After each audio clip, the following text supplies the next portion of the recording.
Iran, Israel ও যুক্তরাষ্ট্রের মধ্যকার সাম্প্রতিক সামরিক উত্তেজনা সাময়িকভাবে থিতিয়ে এলেও তার দীর্ঘমেয়াদী ও নেতিবাচক অর্থনৈতিক অভিঘাত এসে লেগেছে বাংলাদেশের রপ্তানিমুখী তৈরি পোশাক শিল্পে।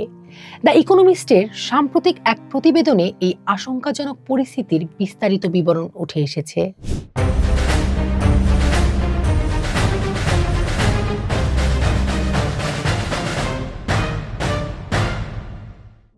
৭ জুন সকাল, প্রতিদিনের মতোই গাজীপুরের মাধবপুরে কর্টেক্স অ্যাপিরেলসের ফটকের সামনে এসে দাঁড়িয়েছিলেন শামলী খাতুন। কিন্তু সেদিন কারখানার লোহার ফটকটি তার সামনে এক দুর্ভেদ্য দেয়াল হয়ে দাঁড়ালো।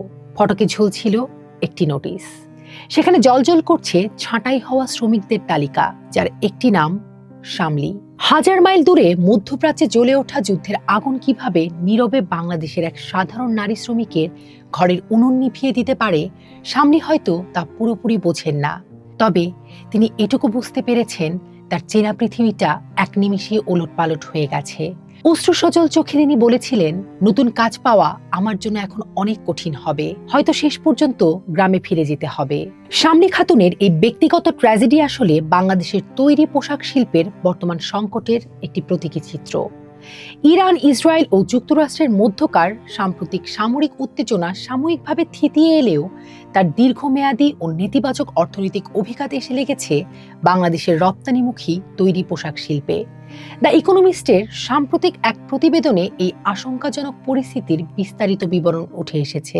বাংলাদেশ বিশ্বের দ্বিতীয় বৃহত্তম পোশাক রপ্তানিকারক দেশ হলেও এর জ্বালানি ও কাঁচামাল সরবরাহ ব্যবস্থা অনেকটাই আমদানি নির্ভর। দেশের স্পিনিং, নিটিং ও ডাইং মিলগুলো ব্যাপকভাবে গ্যাস ও পেট্রোকেমিক্যালের উপর নির্ভরশীল, যার প্রায় ৯৫% আমদানি করা হয় মধ্যপ্রাচ্যের উপসাগরীয় অঞ্চল থেকে। যুদ্ধের কারণে বিশ্ববাজারে জ্বালানির মূল্য বৃদ্ধি এবং সরবরাহ লাইনে বিঘ্ন ঘটায় দেশীয় কারখানাগুলো উৎপাদন ব্যয় এক ধাক্কায় অনেক বেড়ে গেছে। এই জ্বালানি সংকটের সঙ্গে যুক্ত হয়েছে তীব্র বিদ্যুৎ সংকট। গত মে মাসে ঢাকা ও তার আশেপাশের অঞ্চলগুলোতে দৈনিক গড়ে ২ ঘন্টা এবং বাণিজ্যিক রাজধানী চট্টগ্রামে দৈনিক ৮ ঘন্টা পর্যন্ত লোডশেডিং রেকর্ড করা হয়েছে। উৎপাদন সচল রাখতে অনেক কারখানা মালিক বাধ্য হয়ে ব্যয়বহুল ডিজেল চালিত জেনারেটর ব্যবহার করেছেন।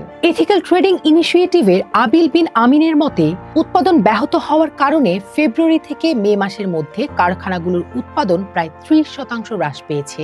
এর সমান্তরালে দেশের অভ্যন্তরীণ রাজনৈতিক অস্থিরতাও খাতটিকে দুর্বল করেছে। ২০২৪ সালের ছাত্র জনতার অভ্যুত্থান এবং রাজনৈতিক পট পরিবর্তনের পর বিদেশি ক্রেতাদের আস্থায় যে ধাক্কা লেগেছিল, তা এখনো পুরোপুরি কাটিয়ে ওঠা সম্ভব হয়নি। বিগত ৩ বছরে দেশের প্রায় ৪০০টিরও বেশি পোশাক কারখানা বন্ধ হয়ে গেছে। জ্বালানি সংকটের কারণে কেবল উৎপাদনই ব্যাহত হচ্ছে না, বরং কাঁচামালের দামও নাগালের বাইরে চলে যাচ্ছে। পোশাক তৈরির মোট খরচের প্রায় ৬৫% যায় কৃত্রিম তন্তু, রং, কেমিক্যাল ও প্লাস্টিকের বোতামের মতো উপকরণে, যা মূলত পেট্রোকেমিক্যাল বা ন্যাফথা নির্ভর। যুদ্ধ শুরু হওয়ার পর বিশ্ববাজারে ন্যাফথার দাম প্রায় ১/৩ বৃদ্ধি পেয়েছে।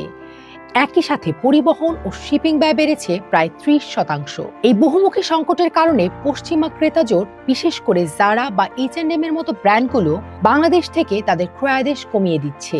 জ্যাকেট প্রস্তুতকারক উদ্যোক্তা আব্দুল্লাহিল নকিব জানান, যুদ্ধ পরিস্থিতির পর তার কারখানার ক্রয়াদেশ প্রায় ২০% কমে গেছে। দশম মাসের মতো বাংলাদেশ পোশাক রপ্তানি হ্রাস পেয়েছে, যা গত বছরের তুলনায় প্রায় ৮% কম।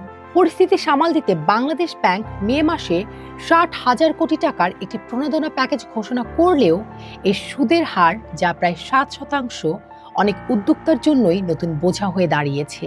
ফলে অনেক প্রতিষ্ঠান টিকিয়ে রাখতে কর্মী ছাঁটাইয়ের মতো কঠিন সিদ্ধান্ত নিতে বাধ্য হচ্ছেন মালিকেরা। গত ৬ জুন দেশের অন্যতম বৃহৎ পোশাক রপ্তানিকারক প্রতিষ্ঠান আল মুসলিম গ্রুপ তাদের প্রায় ১,৯০০ শ্রমিক ছাঁটাই করেছে। জানুয়ারি থেকে এ পর্যন্ত প্রায় ৮০টি কারখানায় ৯,৫০০-এরও বেশি শ্রমিক চাকরি হারিয়েছেন। বাংলাদেশের অর্থনীতির লাইফলাইন বা ফুসফুস বলা চলে এই পোশাক খাতকে। দেশের মোট রপ্তানি আয়ের প্রায় ৮০% এবং জিডিপিতে ১৩% অবদান রাখা এই শিল্পের ওপর প্রত্যক্ষ বা পরোক্ষভাবে দেশের প্রায় ৪ কোটি মানুষ নির্ভরশীল। কর্মসংস্থান হারানো এই বিশাল জনগোষ্ঠীর চাপ দেশের সামাজিক ও অর্থনৈতিক স্থিতিশীলতাকে নতুন ঝুঁকিতে ফেলতে পারে। বিগত বছরগুলোর শ্রম অসন্তোষের স্মৃতি মনে করিয়ে দিয়ে বিশ্লেষকরা আশঙ্কা করছেন, চলমান ছাঁটাই প্রক্রিয়া অব্যাহত থাকলে আগামী দিনগুলোতে শ্রমিক অসন্তোষ আরও তীব্র রূপ নিতে পারে।